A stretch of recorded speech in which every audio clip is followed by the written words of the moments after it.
please tell us what is spoken word poetry? How is it different from like regular poetry that we know of? Spoken word poetry is poetry that is intended to be performed, to be heard out loud, to be said out loud, to be seen on a stage, which can sometimes be written on page as well, but a spoken word poetry performance is when you're watching poetry by a person who's intending to do it out loud.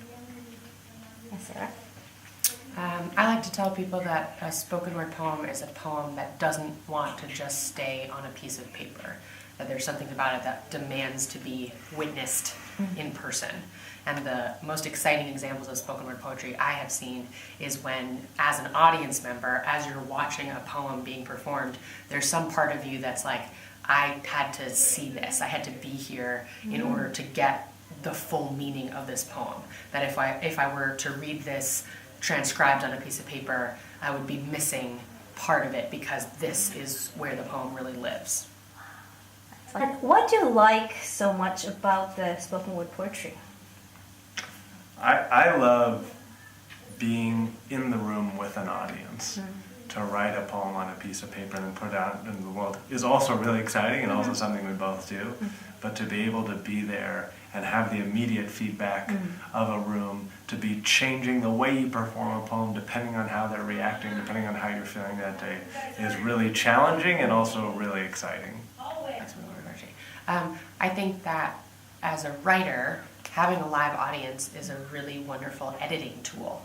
So when I'm writing something, I might think something is working, or I might think something is funny, or I might think something is a powerful line. But when I say it in front of a room full of people, the way that they respond and the way that they look when I'm sharing this piece with them really tells me what is and is not working in various ways. So it's a very helpful editing tool to know what I need to change, what I need to shift, what is working and what isn't.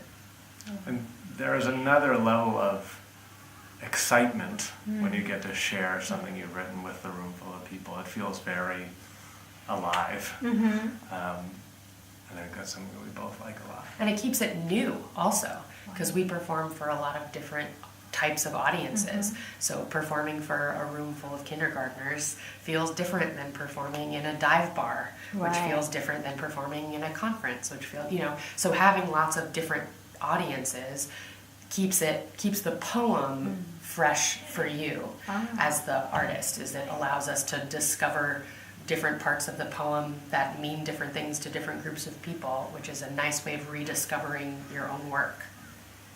What do you like to convey through your poetry and performances on the stage? What do we like to convey? Let's see. Different poems are doing different things. Right. So certain poems are funny and have moments that we want to be moments of levity and moments of humor and moments of joy.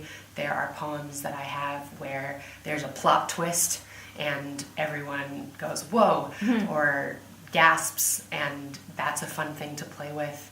Certain poems are in kind of like a confessional style or sharing something very personal. There are poems that are in the form of a story and are bringing someone along on a journey.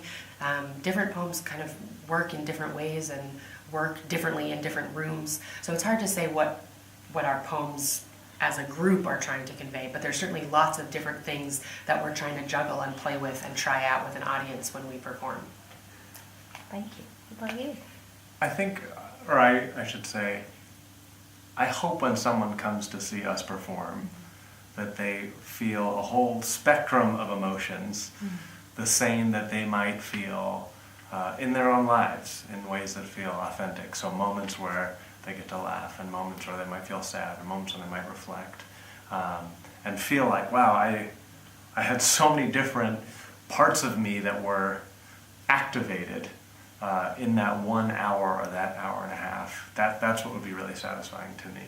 Awesome. Yeah. Well, one of the reasons why we like spoken word poetry is because if you don't speak any English and I hand you a poem written in English on a piece of paper, you're not going to understand the poem. Right.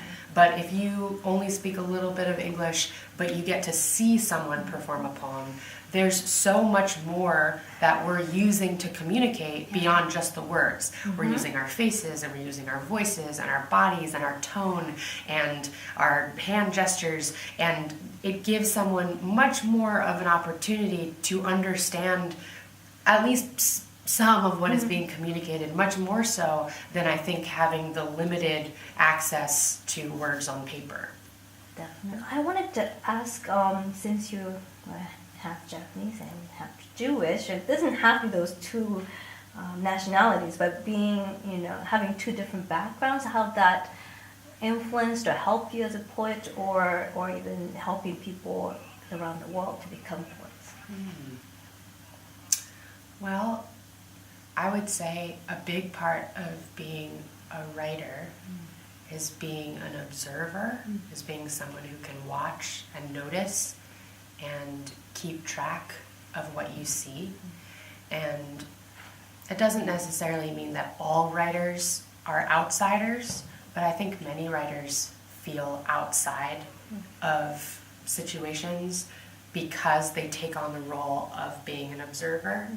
And to be someone that is from two different nationalities, or from two different races, or from two different histories, that means that for much of my life, no matter where I am outside of what everybody else is. Right.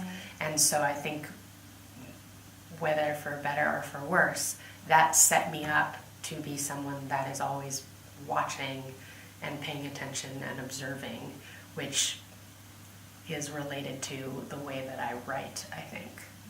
Both Japanese culture and Jewish culture are very interested in stories, and they're both cultures with a long history. Yeah. And so I think I grew up from both sides of my family hearing a lot of stories about our culture, our family, what it meant to be this thing, and I think really encouraged me to tell and learn these stories, and then also gave me an idea and an understanding that there was more than one story.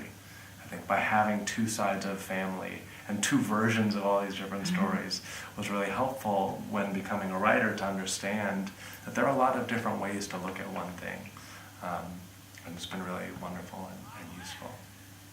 Last, I would like to ask, what would you like to tell young people, take a chance on poetry? What would you like to challenge them or tell them to try spoken word poetry, or to write, or to perform, if somebody's scared or don't know what it's really about? Sure. The most common advice that we give is, don't be afraid of writing bad poems. I think too often somebody writes a poem and it's hard, or someone writes a poem and it's bad, and they look at it and go, uh-oh, this is bad, so I'm bad, so I should never do this ever again. But that isn't how it works, or that really isn't how anything works. Usually you try something and you try it again, and you get a little better, and you get a little better, and slowly over time it becomes easier, and there are still days where it's not easy. But if you love something and it brings you joy, or it's feeding you in some way, you don't want to quit even when it is not pretty, or even when it's not easy. I think that I would say, if you write a poem and it's bad, awesome. Write another bad poem. Write more and more and more, and slowly you will find that it's like working out a muscle, and you get better and better, and it feels more and more like something that is available to you the more that you do it. And to be fair, we still write bad poems all the time. No way. And no, certainly. And I think when I first started, it felt like this was something I needed to be immediately good at all the time. And that really wasn't happening, and that was pretty scary. And I think one of the biggest things I've learned as I've gotten to get older is it's hard for a lot of writers at any level, and that is okay. And really the trick is to keep writing and keep showing up, and every once in a while you write something that you really like, and that's the little piece of gold, and that's the payoff from working out this muscle that you then get to share with the world. Thank you very much. Come back again. Of Thank course, you. もちろん。ありがとうございます。じゃあね、バイバイ。